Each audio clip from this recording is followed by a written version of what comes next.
Council corrects the chicken bylaw, letting you keep your property rights, while in Ottawa, Trudeau decides to take those rights away. This is Penhold Talk Radio.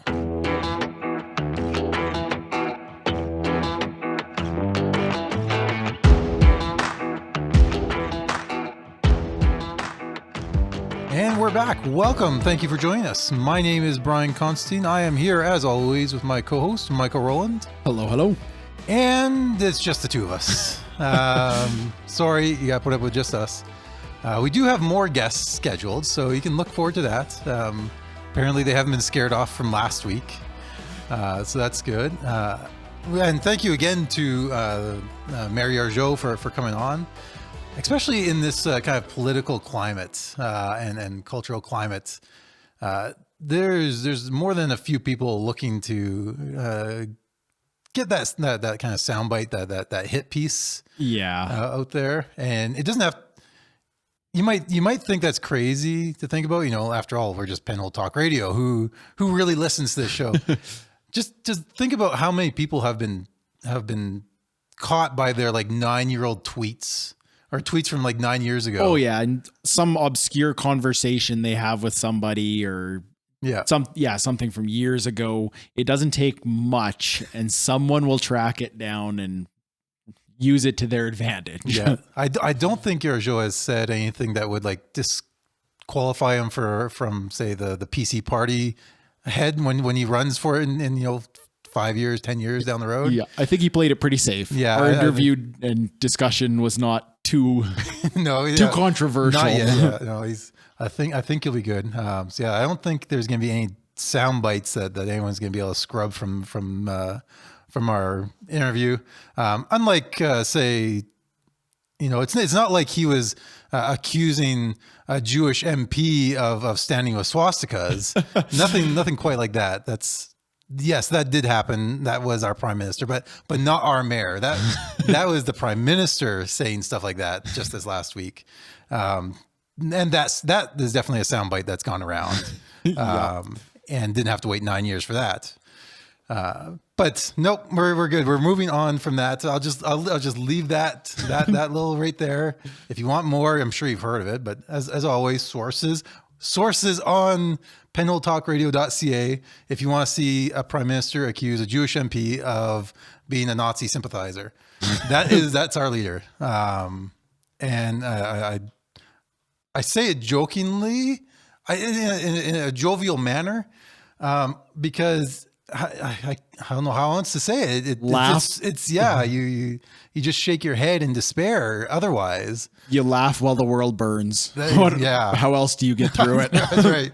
All right. So moving on to local news. Penhold Town Council had another council meeting this last week, and apparently they don't have any other local reporters. Before, you have the Innisfail province in there, and now that's no more. Now you have I think everything's kind of conglomerated into Mountain View, I think is. Yeah, the Mountain View paper, whatever. Yeah. Now I can't remember what it's called, but. Yeah, it covers everything. And then RD News Now will sometimes pull in some of the Penhold stuff in there. And so Mountain View today. So we used to have a Innisfail reporter actually at the meetings covering it, but no longer. So perhaps we can fill in that void a little bit. So I was watching their most recent council meeting, not their podcast. Yeah. Our quality is much better than their video and audio quality on their council meetings. But yeah, they covered a few news and a few things worth highlighting. First thing I will point out is that there was news on the DQ. Is it finally getting close? Are we getting there? It's getting there. It was dropped in the meeting that they're perhaps aiming for April. So a couple more months. Well, it's been painful watching that building. So what are you waiting for? What are you waiting for a DQ? I don't know that I care that much, but it really is painful watching that building just inch along. I want to see it open, and I appreciate having some variety around. Yeah, having something different available. I hope it does all right, because small town, you never know what's going to survive and what's not. It's pretty difficult, especially with those fast food chains. But yeah, no, I no, it's definitely. I think it'll. I'm quite optimistic. I think for it's hitting a niche that is not covered in Penhold. Yeah, we really don't have anything in that like kind of category. Yeah. The only fast food we've got is Subway and Tim Hortons that don't line up. It's not the same thing. No, it's not quite the same. Yeah. Yeah. At least with DQ, you know, we have your more traditional, burgers and now ice cream. Yeah. So yeah, it's a little bit different category. I think they're going to do well. I homeschool my kids. Otherwise, it might cost me more money. I can imagine a lot of parents being asked for a few extra bucks for their walk home from school. No kidding. Until that new school gets built, when the elementary kids are walking across the highway and right past the DQ, I feel like their afternoon business might do well. Yeah. Yeah. I like I said, I can easily see this being a quite a successful little location. I'm sure to spend a few dollars there, no doubt. So April. So there's a little bit of breaking news. Hopefully in April. I also saw on Facebook that they just started saying send us your resumes. Right, I heard that too. So yeah, if they're looking towards hiring, they must be actually rolling along. So. Yeah. And just to throw us off track right away, I think the world would be a better place if everyone had to do a stint in a fast food joint when they're growing up. What do you think? I don't know. I never did fast food. Okay. I did a couple of grocery stores. That's pretty comparable, I think. Yeah, I think that's a comparable type scenario. Did you have direct customer interaction? I primarily work stocking shelves. So yeah, you're dealing with customers, not as a cashier, but as somebody who's in the aisles the whole day. Yeah.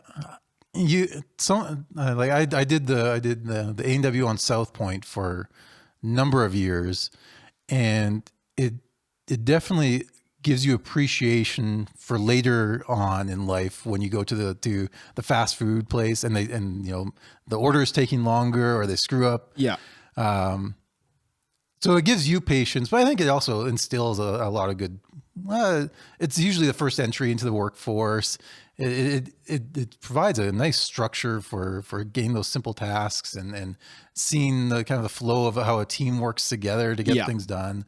But overall, my biggest thing is that I think a lot of people would be a lot more patient with people in fast food if they had actually been behind the counter and working the grill during a lunch hour. Like it can be crazy back there. Well, I think that applies to any kind of customer service type industry. Yeah. If you spend time working in a grocery store, working in a fast food place, working in a retail environment, you learn to sympathize a little more with those responsible for keeping those places going. Mm-hmm.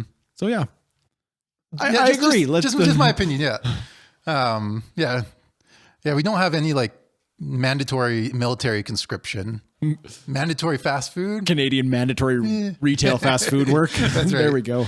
All right. The last council meeting, they also honored a few members of the Penhold Volunteer Fire Department. So I'm guessing they didn't do this last year, but they honored Fighter of the Year and Officer of the Year for the last 2 years. Okay, so for whatever reason, 2020 wasn't held, perhaps because of the thing that's going on. I'm not even going to mention it. So in 2020, the Firefighter of the Year was Quinlan Parsons, and the Officer of the Year that year was Lieutenant Brittany Evans. And then for this last year, the Firefighter of the Year was Lieutenant Justin Graham, and Officer of the Year went to Captain Warren Kitteringham. Forgive me if I mispronounce that. And so, yeah, they were at the meeting at the council meeting on Monday, and were honored. We're honored there. They got their name on a plaque and pictures with the mayor and the council there, so you can see that on the town's Facebook page.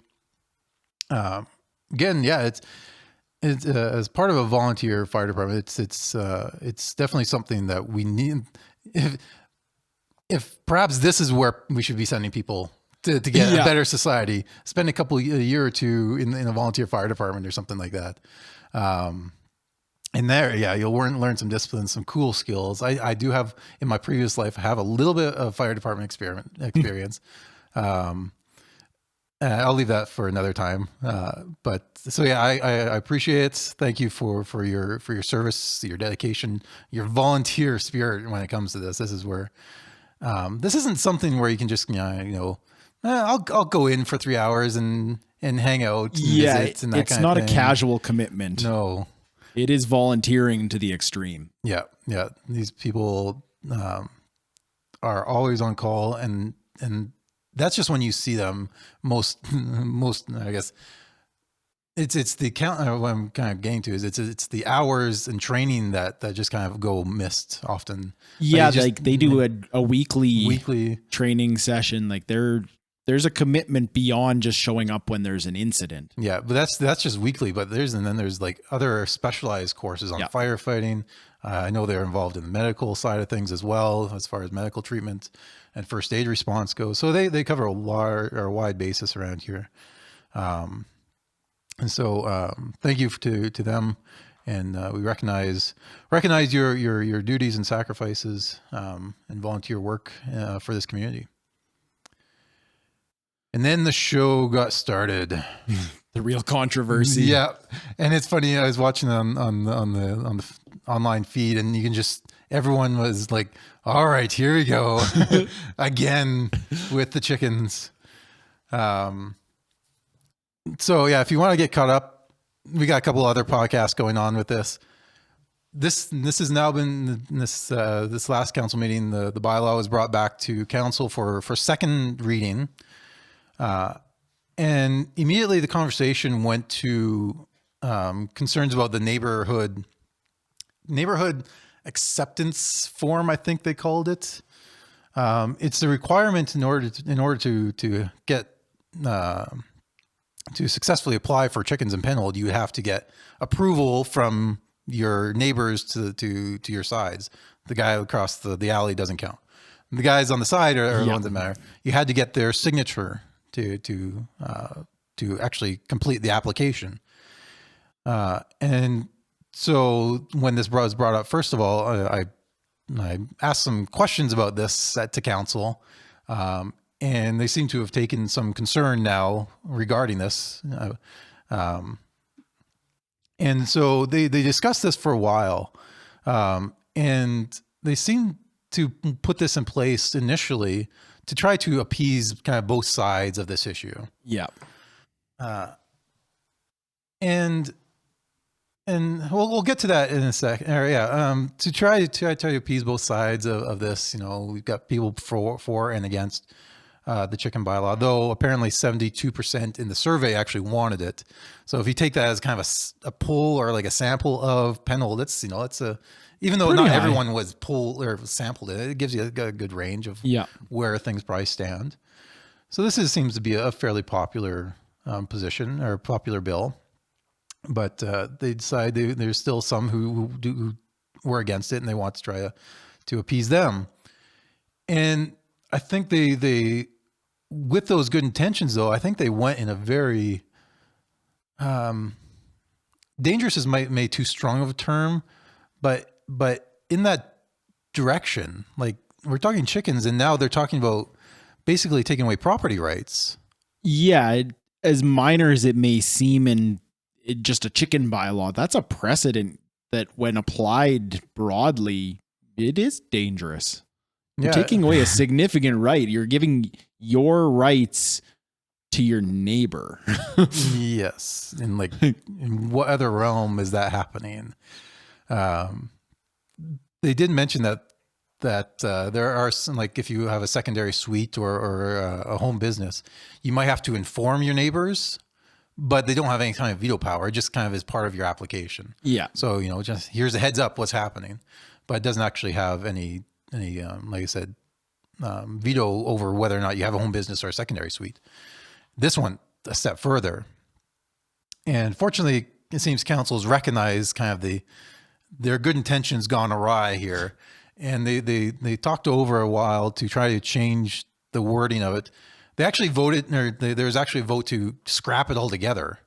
but that was shot down 4-3 in a vote. So just to scrap the veto power and altogether, just get rid of that part of it. So that didn't pass on a 4-3 vote. So I think at this moment, they've changed the wording.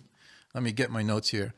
From must seek acceptance from neighbors on the form to must inform neighbors. So you have to at least let your neighbors know you are having chickens. At least at this point, that's the stage that they're at, it seems. I don't know if they actually passed second reading or if they just amended it and they'll come back to second reading, or if it was all kind of passed as a package, and then they'll see how it's worded right on the next time they come together for a possible third reading. So that's just must inform your neighbor. Why write that in? That's just forcing you to be a good neighbor.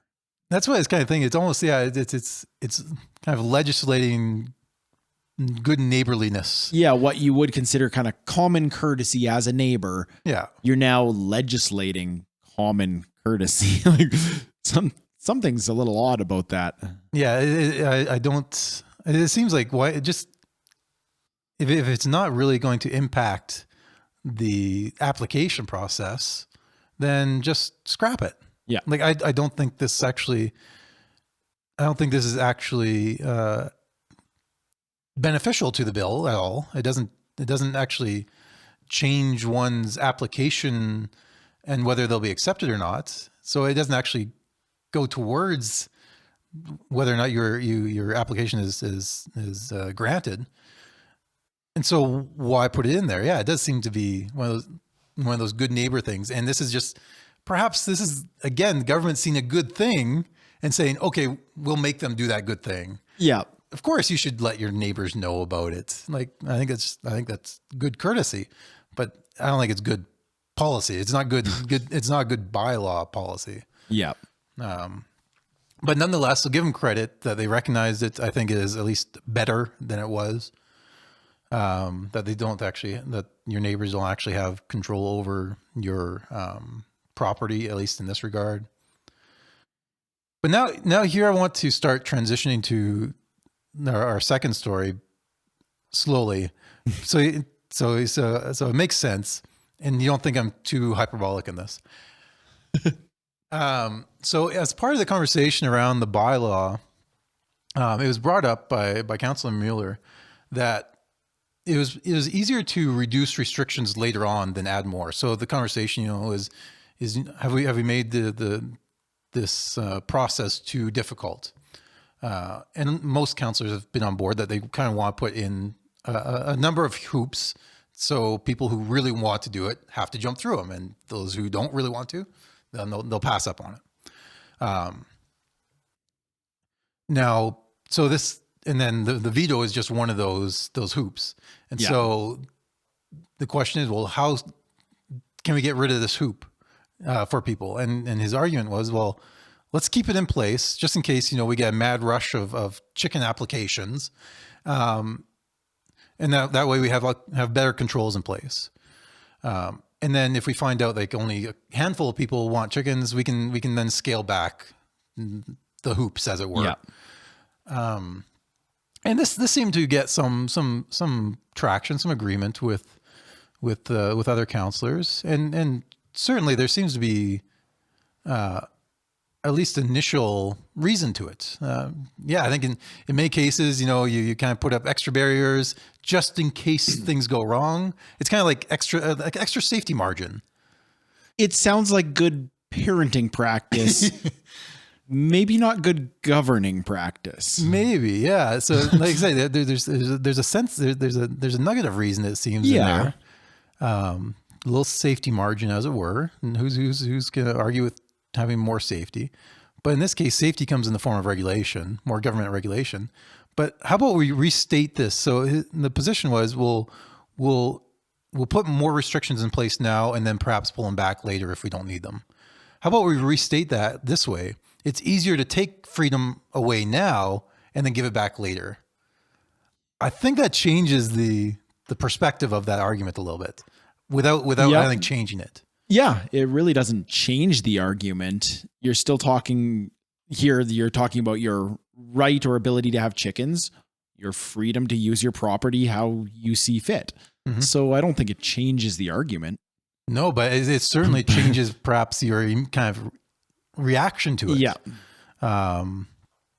It ends up, and I don't know. I think just government in general has this tendency where it thinks it has the power to grant you freedom. Like you are allowed to do what we let you. When in fact, government is really kind of meant to be the other way around. Government is meant to be there to protect the freedom that you have already pre-government. Yeah.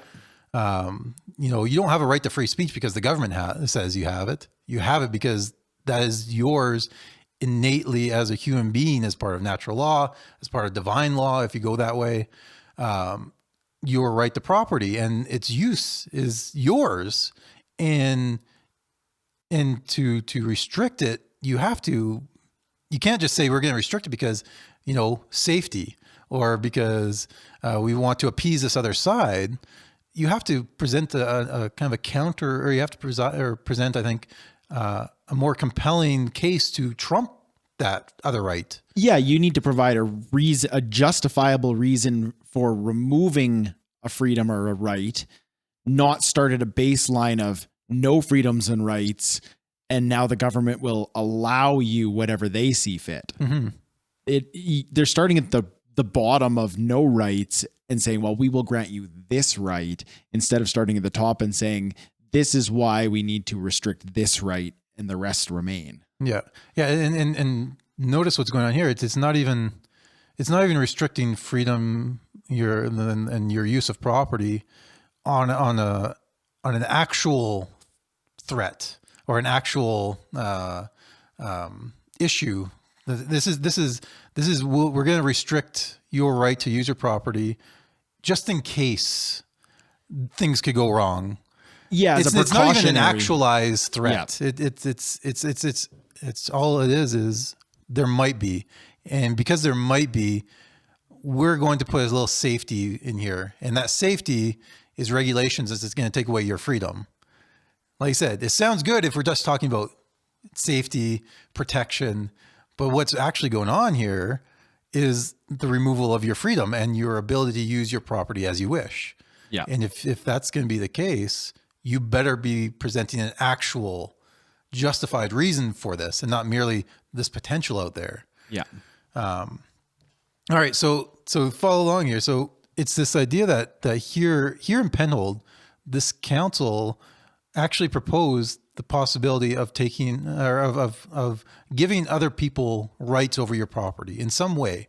Yeah. I don't care how little it is. It's the fact that your rights have been taken away on the just for the mere possibility that people might get upset that you have chickens. Like that's the justification. Yeah. Though I'll give Walsh Councillor Walsh some credit here. He did mention like perhaps property values might be an issue. So if I have chickens, Yes. does that decrease your property value? Let's just say that's true. You would have to at least show that as evidence. Yeah. I don't know if that's immediately true. Just because someone has chickens in the backyard, how much does that devalue you? Yeah. I don't think that's an immediate connection between them. But then if you go in with that, then I think you've opened up the door to all sorts of different things. Like if it's just if what my neighbor does affects my property value, then I get to veto it.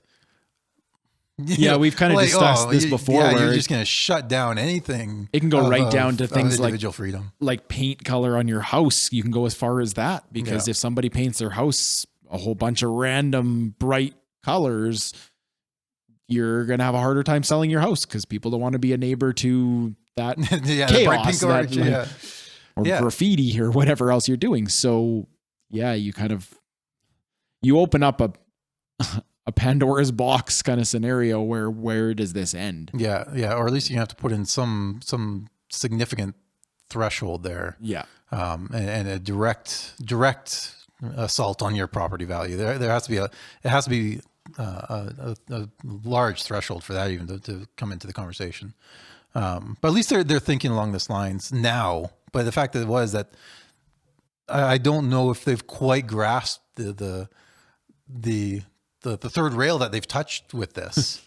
This is interesting because this is a third rail that the federal government is now touching. And a lot of people have recognized it at that level. So here, as probably most of you know, throughout the news, and really this is getting commentary around the world. Like this is a worldwide reaction to this. You've got people all over the States, all over Europe talking about what's happening in Canada right now. Yeah. So this past week, Prime Minister Justin Trudeau enacted the Emergencies Act regarding in reaction to the protest that's going on in Ottawa, and particularly the truckers have blocked up several streets in downtown Ottawa for the last 3 weeks. Now, no doubt you've heard a lot of kind of background or commentary on kind of what this means or whether people are for and against it. I just want to go through this. I think it's from a BBC article, and I think it really concisely highlights what this Emergency Act is and what kind of powers it gives and when it should actually be put in place. And that's probably what's been missed in most of the reporting, is explaining the Emergencies Act itself. Mm-hmm. I guess more particularly, like, what are the legitimate things that it can be applied to? Yeah. So the Emergencies Act was initially the War Measures Act until it was changed in 1988. And it was meant to give the government additional powers in times of national crisis, according to this BBC article. Now, I'll just pause here just to make a comment. I wonder if Trudeau would have been so easily have invoked the Emergencies Act if it was still called the War Measures Act.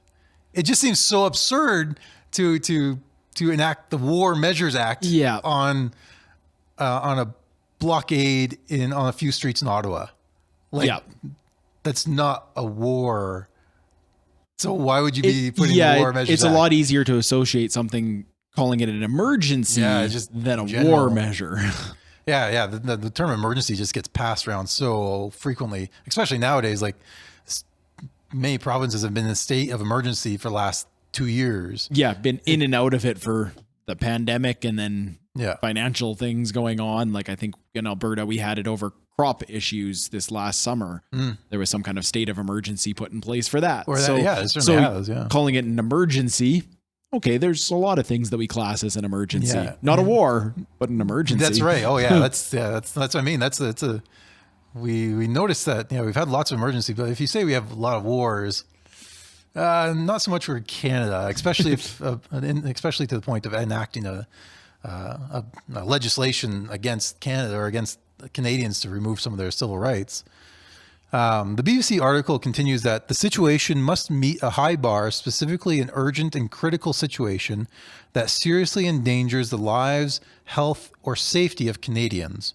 So keep this in mind. This isn't something you put out for everyday situations. This isn't.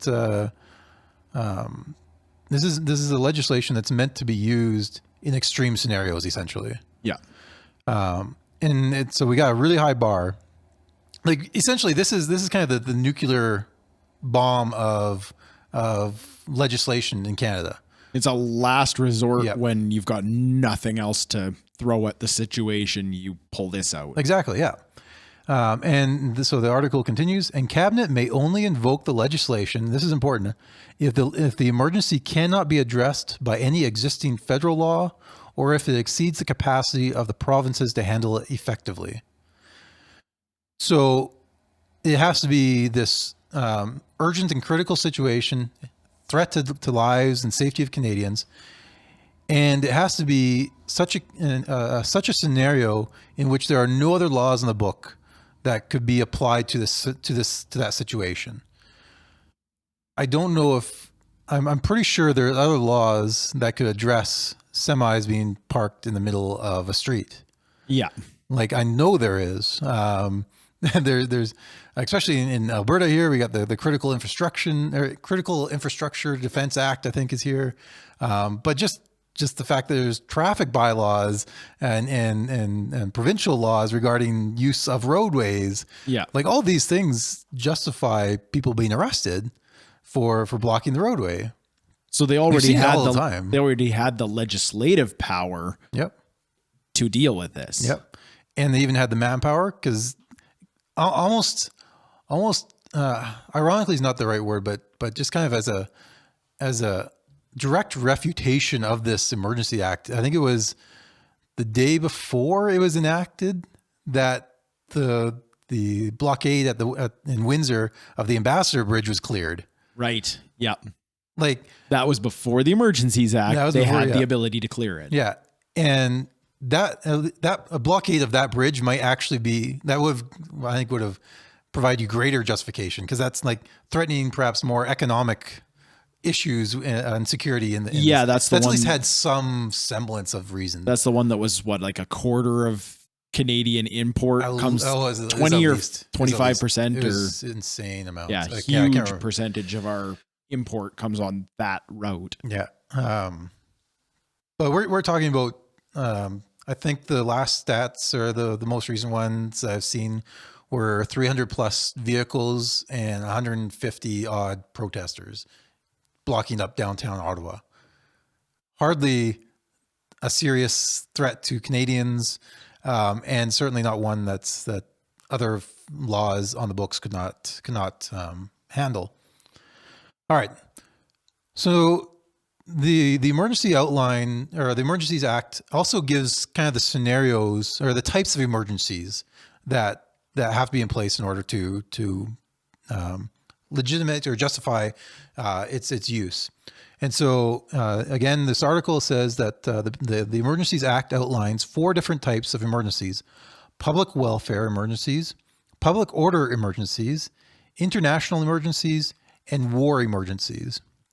If the legislation is invoked this week, and it was, it will likely be under the public order category. And so this is kind of what's being debated now in the legislature. Again, the criteria here is strict. Lawful protests do not qualify, the article says. And I would even add that even unlawful protests don't qualify. Or sorry, even unlawful protests do not mean that the Emergencies Act can be enacted. Right. Remember, there's these other standards that have to be in place. Yeah. Now, remember, so we got public welfare, public order, international, and war emergencies. This isn't a public welfare one. This is more public health. Public order is probably the one that says it'll be enacted, because this isn't an international or a war emergency. No. So it has to be a public order emergency. That's probably the best category of these 4. Now, this public order emergency itself has to meet has to be one of the 4 different scenarios that are outlined in the Canadian Security Intelligence Service Act. So you go through, it has to be one of these types, or 4 types of emergencies. Okay, let's go with public order emergency. And even under that public order emergency, there's only 4 types of those kind that can actually be applied. And so according to this law, or to the Canadian Security Intelligence Service Act, this law outlines 4 possible scenarios: espionage or sabotage, foreign influenced activities, threats or use of acts of serious violence for political, religious, or ideological objectives, covert, unlawful acts intended to undermine or overthrow the constitutionally established government. Tell me which of the 4 that 300 parked vehicles on Ottawa streets can be categorized as one of those. Yeah, that's right. That's how I think it's a lot of reaction. The next sentence, or the next paragraph in this article says it is so far unclear which scenario Mr. Trudeau would rely on to justify the use of the Emergency Act. None of these 4 scenarios have been clearly present in Ontario. So even the BBC, which kind of has more of a leftist kind of spin on things, or angle on things, is like, yeah, we don't know which one of these scenarios really justifies this act. Yeah. So that delays out. So like this isn't an act that you can throw out there whenever you're displeased or when you're annoyed by protesters or even when protests are unlawful. Like, yes, I think these are unlawful protests in the sense that they are breaking the law when it comes to where they are to prohibiting use of roadways. Yeah. But there's already laws in place to handle that. And that's the point here, is that the Emergencies Act is supposed to go beyond what the current laws are capable of doing. And they've got laws capable of dealing with this. Yes. So now with this law or with the Emergencies Act in place, now the federal government is now empowered to do such things as prohibit public gatherings and movement. So this law is meant to trump what are normally civil rights. Yeah. So and it has certain defined. So now the Trudeau has 7 days to put a motion forward in Parliament, which has to pass both the House of Commons and Senate. So that's what they're doing right now, at least as we're recording it. And then it's only good for 30 days after that. And then it automatically gets closed unless it's renewed. So it has fortunately built-in time limits and constraints to it. Though we've seen what 2 weeks looks like in these last 2 years, who knows? Yeah. So fortunately that's built in, but it's built in because this bill or this legislation is so serious. Like you are trumping foundational Canadian rights of Canadians. Yeah. When you enact this bill, this is what I mean. This is kind of the nuclear option when it comes to legislation. So it prohibits public gatherings and movement, or at least this is how it can be applied. It can freeze bank accounts, which we're seeing now. Yep. And then as well, among other things, and particularly as it relates to this scenario, it now allows authorities to force or compel private businesses to help out the authorities. So tow truck drivers in particular, before they said no, we're not going there, we're not touching that situation. It's not good for business. Now with this new authority, they are forced to comply on threat of fines and jail time. So this is a significant intrusion into those fundamental rights, and really, in many cases, property rights that we were kind of talking about. It freezes your bank account, which is one of the main ways we count property now. Yeah. And when I'm talking about property, I'm not necessarily talking about just land. You know, your money, your physical possessions, your businesses, and your freedom to use all those properties as you wish. These are now being trumped by this new Emergencies Act, and hopefully it's going to be limited, but it'll hopefully be limited to where they think it needs to be applied. Again, I don't think it needs to be acted in the first place. But again, kind of going back to what's going on in Penhole here, we need to be aware of what is being infringed upon here. Yeah. Like we were talking about your fundamental right to use your property as you wish.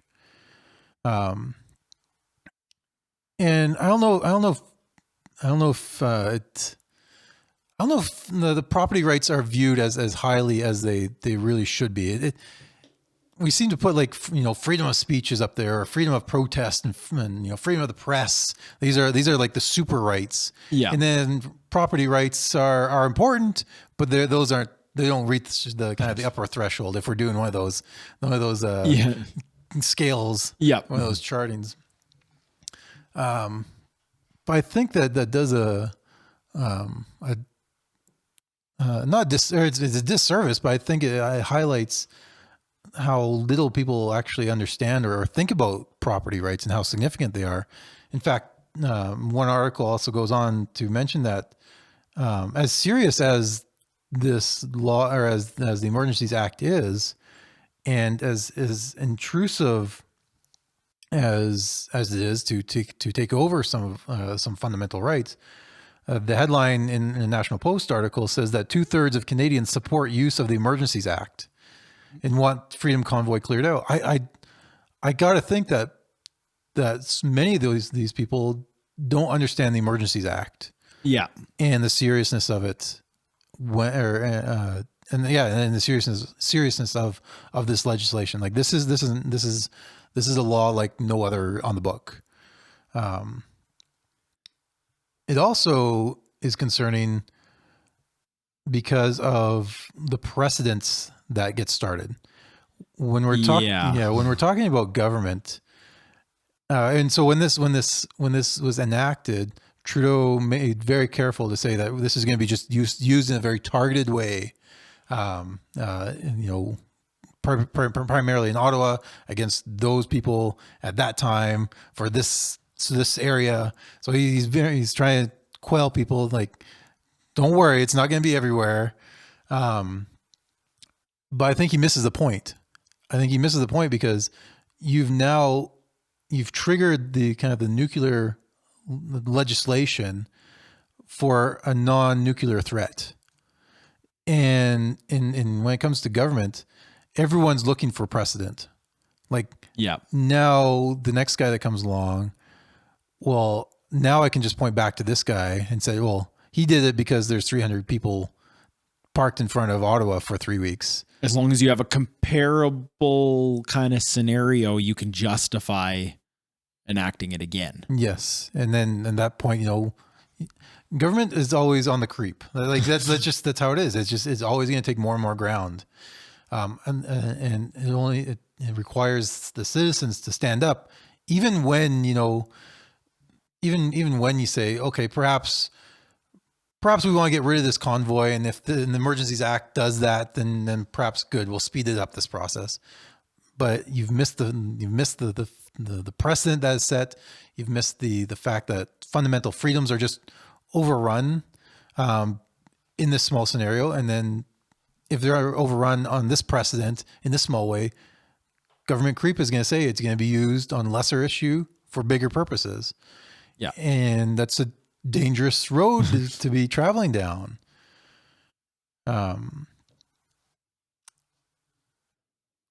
And so, yeah, this is the tie-in. I think this is the tie-in I want to make between what's going on in Penhold here and this Emergencies Act. People are in uproar, or at least more. Okay, I say that, and then yet 2/3 of the Canadians like this. But if you look at the commentary, and like I said, even worldwide commentary, there's like surprise, like, did you really do that kind of response?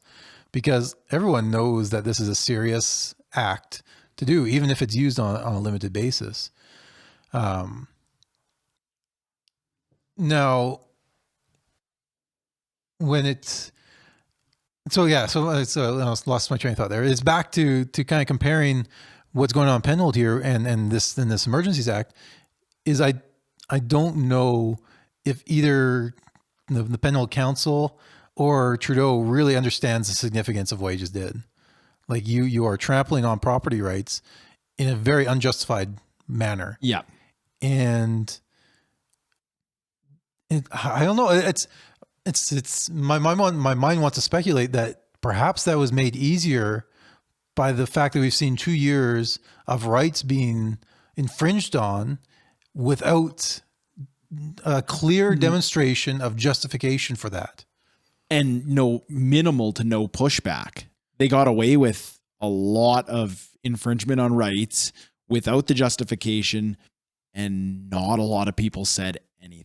Yeah, and then finally someone does, and so you let it go. Yeah. And like the first clause of the Constitution says that these rights are guaranteed in a free society unless they can be and cannot be infringed upon unless it can be demonstrably justified in a reasonable democratic society or something to that line. Yeah. There has to be a demonstrated justification to it. And for the last 2 years, many places, many provinces have been ruled basically by, I think I was reading one commentary saying they were ruled by press conference. Like you found out what you were allowed to do because you saw the chief medical officer or the premier telling you what you could do. Yeah. There's no legislation, or at least there's no legislation required. They're doing so based upon kind of broad permission granted through other legislation. But there's very few checks and balances when it came to it. You had a council that met, and then the next day they told you what you were allowed or couldn't do. They told you whether or not you could have that funeral for your friend, or whether or not you could go see grandma. Like those were the kind of decisions that were being made from the press, or from basically from press conferences. I mention this because I think we need to be aware that any infringement on property, on any of these fundamental rights, the government is required to demonstrate in a justified manner, or to demonstrate their justification for that. They can't just come out and say, we've convened, we've looked at the facts, you can't do this anymore. Yeah. That's not how this is supposed to work. This is not how the Constitution is set up, and it's not how natural law. Like I said, I speak from a position that goes beyond just the Constitution. If you infringe upon someone's rights, you better show us how an overriding moral good is trumping it. Yeah. Yeah. So I have a right to drive my car, but then when a police officer comes and tries to take over the car, you better have a right, and you better have a reason. You better be trying to perhaps like save someone's life when he does it, and not get back to the station before, or in faster time or something like that. There has to be a greater justification to trump my rights to the property of my car.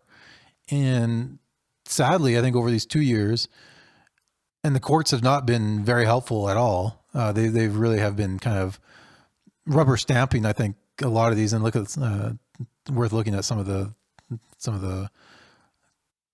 judges' rulings in BC particularly, where they basically grant the benefit of the doubt to the chief medical officer. Yeah. The courts aren't poring over all the scientific data or anything like that and saying, yes, we agree with the health minister, or the chief medical officer.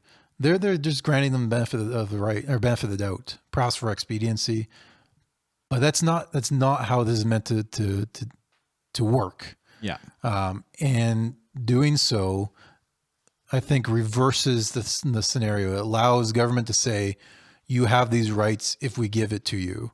And so if we take it back, we're just taking back what's ours already. Right. The onus has to be on the government to flip that around. We have the rights. They're ours as individuals. And if you take them away from us, you have to tell us why. And you have to be justified in telling us with that reasoning.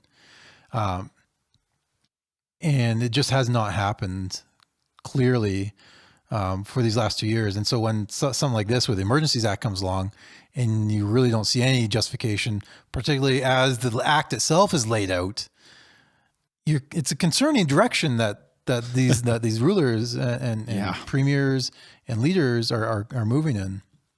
So whether it's here in Pennold or at the federal level, whenever fundamental rights are infringed upon, I think it's important that we don't overlook those, or allow our governments to so easily slide those under, or slide those through into legislation.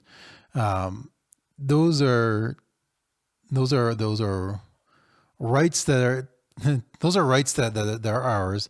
And it's interesting. I was just thinking these 2/3 that they're in favor of this Emergencies Act. I don't think perhaps most of them don't understand how easily this can be flipped on them. Yeah. Like you might like this Emergencies Act because it's going against a convoy or a protest you don't like. But take it out of the situation specifics and think about the rights being infringed and how you would react if those were your rights being infringed upon. Not the protesters in that scenario, but if there's some situation where you are on the opposite end of that Emergencies Act. Mm-hmm. Are you still okay with how quickly and somewhat lightly this act was enacted? Yep. Yeah. So yeah, I think I've rambled on enough on this, but I think it was important to recognize that there's kind of interesting connection between what's going on in Penald here and the taking away of property rights, so this fundamental right, and what's kind of going on in Ottawa. And notice that we are perhaps outraged or alert to one, and yet we kind of let this other one go because perhaps it's just a chicken bylaw. Yeah. Who cares? Whatever. I don't care about the chickens, whatever. But it's fundamentally a lot more significant. That's what I mean. They touched a third rail, and we need to make sure they are aware of that, even if they aren't. And unfortunately, hopefully, it seems like they are here now, made aware of it.